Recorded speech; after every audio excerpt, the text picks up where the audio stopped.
ایک نرم مزاج شخص کئی طرح کے خیر سے مالا مال رہتا ہے اور وہ کئی طرح کے شر سے محفوظ رہتا ہے۔ ایک نرم مزاج شخص سب کے دلوں میں گھر بنا لیتا ہے اور سب اس سے محبت کرنے لگتے ہیں، سب اس کو اپنا سمجھنے لگتے ہیں اور اپنے تو اپنے غیر بھی اس سے محبت کرنے لگتے ہیں۔ اور ایک سخت مزاج شخص بالکل اس کا اپوزٹ ہوتا ہے، وہ کئی طرح کے خیر سے محروم ہوتا ہے اور بہت سارے مصائب میں وہ گرفتار ہوتا ہے، یہاں تک کہ اپنے بھی اس سے نفرت کرنے لگتے ہیں، اپنے بھی اس کو دیکھنا پسند نہیں کرتے ہیں، اس سے بات کرنا پسند نہیں کرتے ہیں، کوئی اس کے قریب بیٹھنا پسند نہیں کرتا ہے۔ جو کوئی اس کو دیکھتا ہے تو وہ اپنے نظروں کو نیچے کر کے دوسرے جانب چلا جاتا ہے۔ وہ انسان اپنے آپ کو اچھا سمجھتا ہے، در حقیقت میں لوگوں کے نظروں میں وہ انسان بہت خراب ہوتا ہے، وہ انسان بد اخلاق ہوتا ہے، لوگ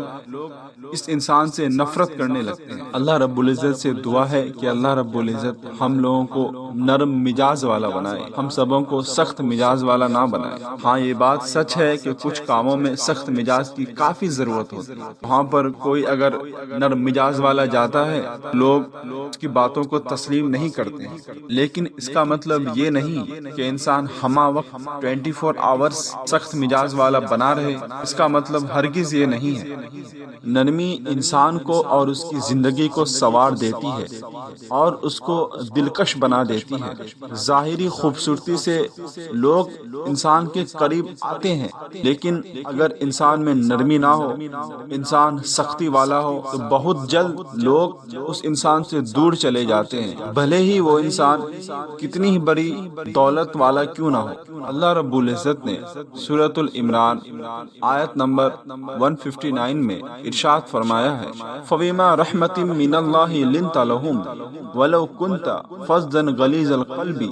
لَانفَضُّوا مِنْ حَوْلِكَ۔ ترجمہ کنز الایمان، تو کیسی کچھ اللہ کی مہربانی ہے کہ اے محبوب صلی اللہ تعالی علیہ وسلم،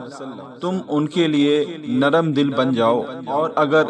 تند مزاج سخت دل بن جاؤ گے تو ضرور تمہارے گرد سے پریشان ہو جائیں گے۔ اس آیت کریمہ میں رسول اکرم صلی اللہ تعالی علیہ وسلم کے اخلاق کریمہ کا بیان کیا گیا ہے۔ چنانچہ ارشاد فرمایا گیا کہ اے حبیب صلی اللہ تعالی علیہ وسلم، اللہ رب العزت کی آپ پر کتنی بڑی رحمت ہے کہ اس نے آپ صلی اللہ تعالی علیہ وسلم کو نرم دل، شفیق اور رحیم و کریم بنایا، اور آپ صلی اللہ تعالی علیہ وسلم کے مزاج میں اس درجہ لطف و کرم اور شفقت و رحمت پیدا فرمائی کہ غزوہ احد جیسے موقع پر آپ صلی اللہ تعالی علیہ وسلم نے غضب کا اظہار نہیں کیا، حالانکہ آپ صلی اللہ تعالی علیہ وسلم اس دن کس قدر اذیت و تکلیف پہنچی تھی کہ نبی پاک صلی اللہ تعالی علیہ وسلم ہی بہتر جانتے ہیں، لیکن اگر آپ صلی اللہ تعالی علیہ وسلم سخت مزاج ہوتے اور میل برتاؤ میں سختی سے کام لیتے، یہ لوگ آپ صلی اللہ تعالی علیہ وسلم سے دور ہو جاتے۔ تو اے حبیب صلی اللہ تعالی علیہ وسلم، آپ ان کی غلطیوں کو معاف کر دیں اور ان کے لیے دعائے مغفرت فرمائیں، تاکہ آپ صلی اللہ تعالی علیہ وسلم کی سفارش پر اللہ تعالیٰ بھی انہیں معاف فرما دے۔ اس آیت کریمہ میں نبی پاک صلی اللہ تعالی علیہ وسلم کے اخلاق کریمہ کی ایک جھلک ہے۔ نبی پاک صلی اللہ تعالی علیہ وسلم کے اخلاق کریمانہ کی تو شان ہی کیا ہے، اور اللہ رب العزت نے توریات و انجیل میں بھی آپ صلی اللہ تعالی علیہ وسلم کے اخلاق عالیہ کا ذکر فرمایا ہے۔ حضرت عبداللہ بن سلام رضی اللہ تعالی عنہ فرماتے ہیں، جب اللہ رب العزت نے زید بن سعنہ کی ہدایت کا ارادہ فرمایا تو زید بن سعنہ نے کہا کہ میں نے جب حضور اکرم صلی اللہ تعالی علیہ وسلم کے روئے انور کی زیارت کی تو اسی وقت آپ میں نبوت کی تمام علامت میں نے پہچان لیا۔ البتہ دو علامتیں ایسی تھی جن کی مجھے خبر نہ تھی کہ وہ آپ صلی اللہ تعالی علیہ وسلم میں ہے یا نہیں ہے۔ ایک یہ کہ آپ صلی اللہ تعالی علیہ وسلم کا محبت والا ہونا، پیار والا ہونا اور لوگوں پر غضب نہ کرنا، اور دوسرا یہ کہ آپ صلی اللہ تعالی علیہ وسلم کے ساتھ جتنا زیادہ جہالت کا برتاؤ کیا جائے، آپ صلی اللہ تعالی علیہ وسلم کا پیار اتنا زیادہ لوگوں کے ساتھ بڑھتا جاتا۔ میں کسی موقع کے تلاش میں رہا کرتا تھا کہ آپ صلی اللہ تعالی علیہ وسلم کی محبت کا جلوہ دیکھوں، تو ایک دن نبی اکرم صلی اللہ تعالی علیہ وسلم نے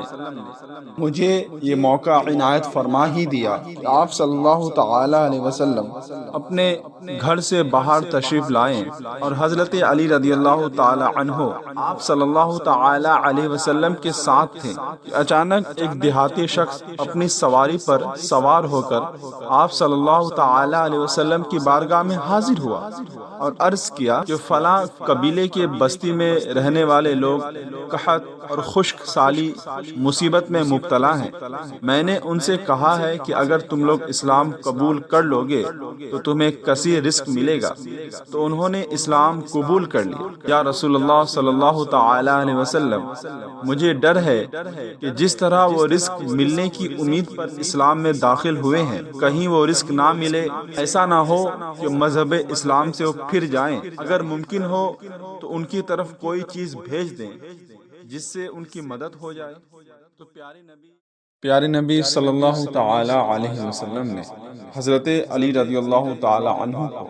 اس دیہاتی کی طرف دکھایا۔ حضرت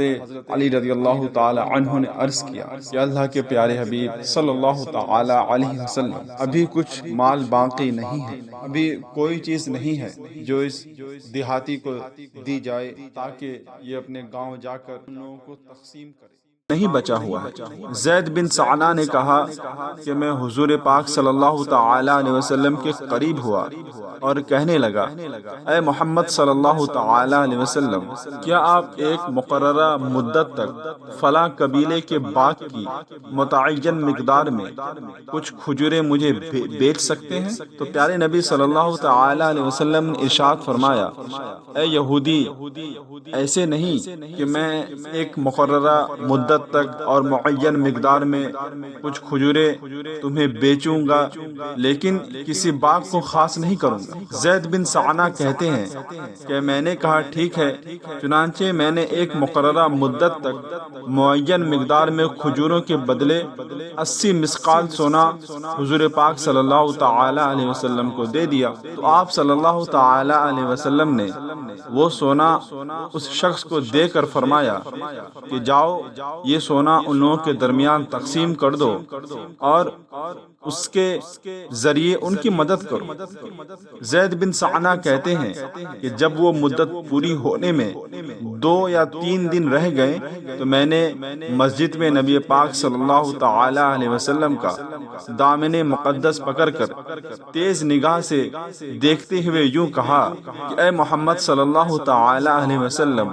میرا حق ادا کرو۔ اے عبد المطلب کے خاندان والوں، تم سب کا یہی طریقہ ہے کہ تم لوگ ہمیشہ لوگوں کے حقوق ادا کرنے میں دیر لگایا کرتے ہو اور ٹال مٹول کر تم تاخیر ہی تاخیر کرتے ہو۔ اسی دوران میں نے حضرت عمر فاروق رضی اللہ تعالی عنہ کی طرف دیکھا تو ان کی آنکھیں ان کے چہرے پر گھوم رہی تھی۔ انہوں نے جلال بھری نظروں سے دیکھتے ہوئے مجھ سے فرمایا کہ اے دشمنی خدا، کیا تم رسول اعظم صلی اللہ تعالی علیہ وسلم سے ایسی بات اور ایسی حرکت کر رہے ہو؟ اس خدا کی قسم جس نے انہیں حق کے ساتھ بھیجا ہے، اگر مجھے نبی پاک صلی اللہ تعالی علیہ وسلم کا لحاظ نہ ہوتا تو میں ابھی اپنے تلوار سے تیرا سر اڑا دیتا۔ تو پیارے نبی صلی اللہ تعالی علیہ وسلم پرسکون انداز میں حضرت عمر فاروق رضی اللہ تعالی عنہ کی طرف دیکھنے لگے اور مسکرائے۔ پھر ارشاد فرمایا کہ ہم دونوں کو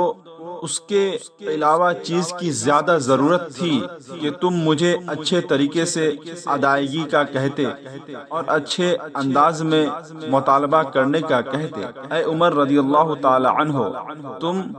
اسے اس کا حق دے دو اور 20 صاع کھجوریں اس کے حق سے زیادہ دے دینا۔ زید بن سعنہ کہتے ہیں کہ جب حضرت عمر فاروق رضی اللہ تعالی عنہ نے مجھے زیادہ کھجوریں دے دی تو میں نے کہا اے عمر، مجھے زیادہ کھجوریں کیوں دی جا رہی ہے؟ تو حضرت عمر فاروق رضی اللہ تعالی عنہ نے فرمایا، مجھے رسول اعظم صلی اللہ تعالی علیہ وسلم نے حکم دیا ہے، جو میں نے تجھ پر غضب کیا ہے، جو میں نے تجھ کو ڈانٹا تھا، اس کے بدلے اتنی کھجوریں تمہیں زیادہ دے دوں۔ میں نے کہا اے عمر، آپ جانتے ہیں کہ میں کون ہوں؟ حضرت عمر رضی اللہ تعالی عنہ نے فرمایا، نہیں، میں تو نہیں جانتا ہوں، تم کون ہو؟ میں نے کہا میں یہودیوں کا عالم ہوں، زید بن سعنہ ہوں۔ حضرت عمر رضی اللہ تعالی عنہ نے فرمایا کہ پھر تم نے رسول اعظم صلی اللہ تعالی علیہ وسلم کو جو باتیں کہی اور ان کے ساتھ جو حرکتیں کی وہ کیوں کی؟ میں نے کہا کہ میں نے حضور پرنور صلی اللہ تعالی علیہ وسلم کی چہرے انور کی زیارت کرتے ہی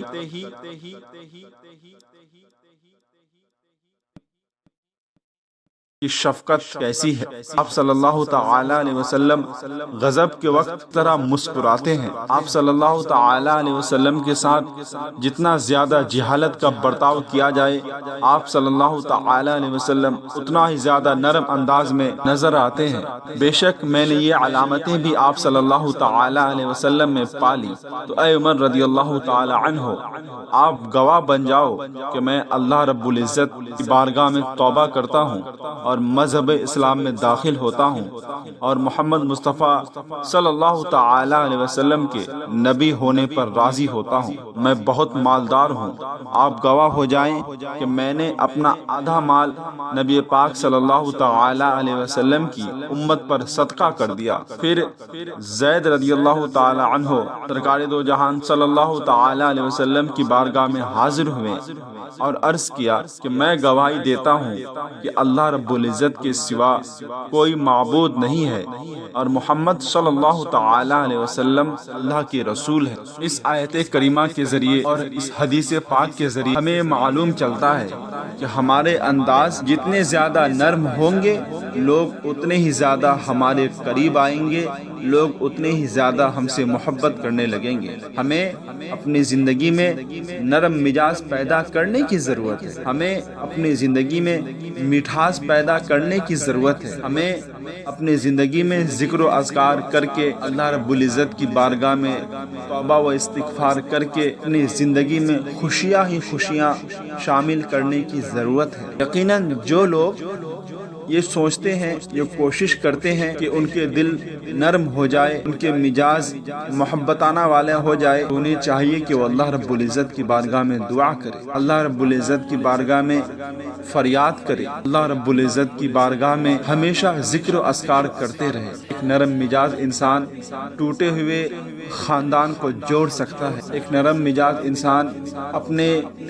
رشتہ داروں کو قریب لا سکتا ہے، لیکن وہیں ایک سخت مزاج انسان اپنے خاندان کو توڑ دیتا ہے، اپنے رشتہ داروں کو توڑ دیتا ہے، یہاں تک کہ وہ اپنے چاہنے والوں کو بھی توڑ دیتا ہے، اس کے چاہنے والے بھی اس کے قریب نہیں آتے ہیں، اسے نفرت کرنے لگتے۔ اللہ رب العزت کی بارگاہ میں دعا کریں کہ اللہ تعالیٰ خیر کام کرنے والا ہم سب کو بنائے۔ یہی انسان کی ایک اصل زندگی ہے کہ انسان اپنی زندگی میں